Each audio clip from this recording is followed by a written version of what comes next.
Le sujet aujourd'hui, c'était principalement d'examiner les résultats de ce baromètre qui essayait d'explorer le climat économique, son évolution, parce qu'on sent bien qu'il y a un problème de confiance, on sent bien qu'il y a un problème de ralentissement, il y a une incertitude sur la conjoncture. Et on avait la chance, d'une part, d'avoir François Ancelin, qui est président de la CGPME, qui donc a une vision très claire de ce qui peut se passer sur le terrain.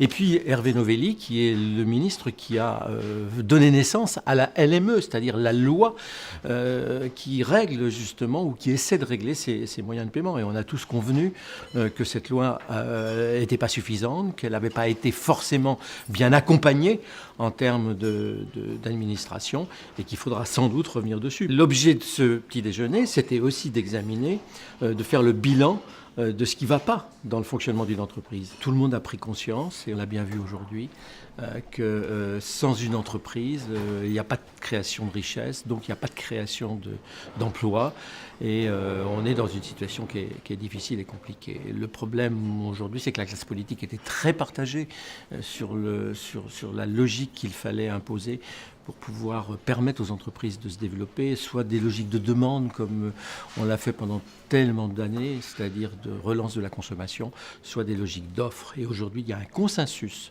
global pour penser que seules les logiques d'offres puissent offrir des alternatives à la situation et des solutions de redressement. Alors c'est quoi la logique d'offre ? C'est d'améliorer la compétitivité des entreprises, donc de régler ce problème par exemple des délais de paiement, c'est d'améliorer leurs marges, c'est aussi d'améliorer leur contexte et l'écosystème dans lequel elles fonctionnent.